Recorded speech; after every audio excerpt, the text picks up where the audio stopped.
Bwana Yesu asifiwe. Ni jioni njema ambayo Mwenyezi Mungu ametubariki nayo, na tunashukuru zaidi yote tukisema ni Mwenyezi Mungu. Tuanze kwa maombi. Mungu Baba, Mungu Mwana, Mungu Roho Mtakatifu, tuanje mbele zako tukisema ni asante. Tunakushukuru jioni ya siku ya leo kwa kuwa Mwenyezi Mungu umetupa neema, umetupa kibali. Hata kutoka asubuhi tumekuwa na uaminifu. Ni hata ulikuwa unatamani kuwa na siku ya leo, lakini ungeweza kuiona. Si kana kwamba kuna kitu tumekupa, bali ni kulingana na mapenzi yako isiyobalika, Mwana wa Mungu. Kuna wengine hata wamepata majeraha, kuna wengine wamepata maafa, kuna wengine wamelazwa mstarini, kuna wengine hata wajielewi, kuna wengine hata wajielewi. Mungu wangu, naomba Mwenyezi Mungu kuwabariki, kuwatetea, kuwapigania kwa kuwa ni mwaminifu. Kumbuka wachungaji, kumbuka wasikilizaji kwa kuwa ni Mungu mwaminifu. Wape uwezo na mamlaka kuwa ni mwaminifu. Wapiganie vita zao kwa kuwa ni Mungu mwaminifu. Yote atakayesikiliza mahubiri haya, Mungu akambariki na ikakuwa manukato kwa kuwa ni mwaminifu. Badilisha mioyo za watu, badilisha hata kumbuka wenye wanaongea na wanapitia challenges na mambo ambayo ni mazito katika maisha. Wabariki kwa kuwa ni mwaminifu, na ni katika jina la Yesu Kristo tumeomba na kuamini. Amen. Amen. Amen.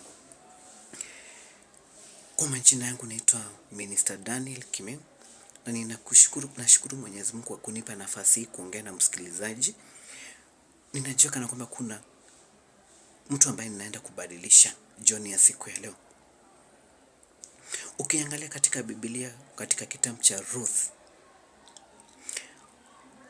tunaambiwa kuna mtu alikuwa anaitwa Naomi. Naomi alikuwa anaishi katika nchi ya Bethlehem na Elimeleki mzee wake. Na alikuwa na watoto wawili, wanawe Malion na Kilion. Na Bethlehem ikatangazwa kana kwamba kulikuwa na kiangazi kikubwa sana. Na wakaamua wachukue hatua. Kama jinsi vile unaweza angaikia watoto wako wakati kuna kiangazi. Na wakaamua waende katika mji ya muda, kwa sababu Bethlehem wangekaa huko, maana kulikuwa na kiangazi ambacho hawangeweza kuvumilia. Na wakasema wacha tuende katika mji wa Yuda. Elimeleki na bibi yake Naomi na watoto wao wawili wakaenda. Walipofika mahala pale, maandiko yanatuambia kana kwamba Naomi alipitia mambo ambayo ni mazito. Muda si mrefu Elimeleki mzee wake akafa. Sasa Naomi amebaki na wanao wawili, Malion na Kilion. Na walipofika mahali pale wakapata wake zao Ruth and Orpha. Bwana Yesu asifiwe. Muda si mrefu hao watoto wao wake wawili, Malion na Kilion, wakafa.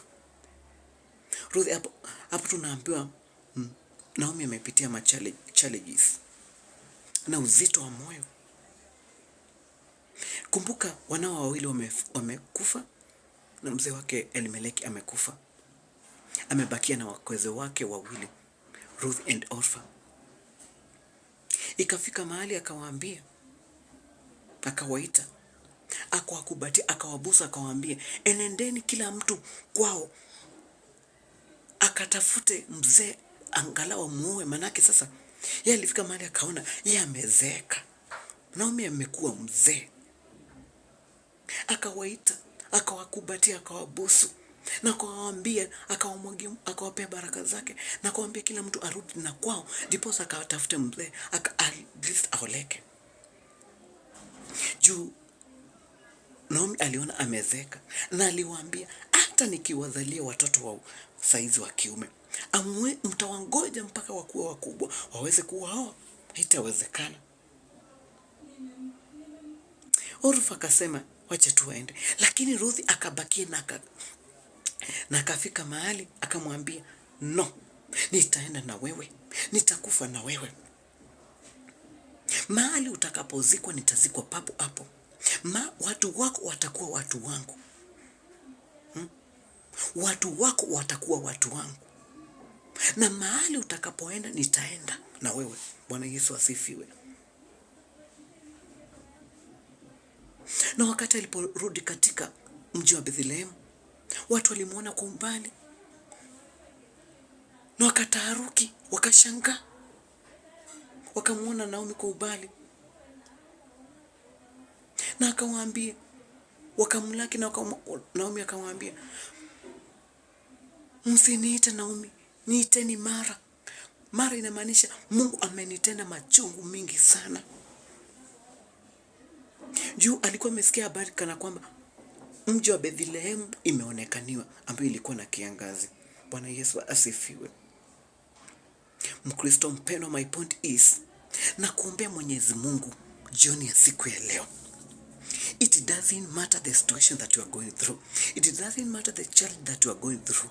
It doesn't matter the situation. Unaweza kuwa katika situation kama ile ya Naomi, umefiwa. Inaweza kuwa uko katika situation ya madeni. Unaweza kuwa uko situation ya ambayo katika nyumba yako hakuna kitu ambacho unaweza ukakula. But I want to assure you that there is God in heaven. Kuna Mungu wa wajane. I want to assure you. No whether ubikita bandu uketha ukatiwa ni mse wako. Ukabika bandu ukatiwa ni siana siyako. But it's my prayer this tonight. The situation that you are going through, the circumstances you are going through, it's my prayer that it's not going to take long. The situation that you are going through, it's not there to make you fail. It's not there. It's not there to make you lose hope, but it's there to make you strong. Itumawitha we mundu strong. Ikufanya ukuwa mtu ambaye ni strong. Situations are always there to encourage someone. Ukiona katika situation, jua kana kwamba ukiona katika circumstance, jua kana kwamba kuna level ingine ambayo unaienda. It doesn't matter the situation that you are going through. Because tunaambiwa Ruth wakati aliporudi katika ule mji, alipata baraka in a foreign land. And it's my prayer, even if we are abroad, hata kama uko ngambo, hata kama uko katika mji gani, hata kama uko wapo kwenu, may that family favor you like Ruth.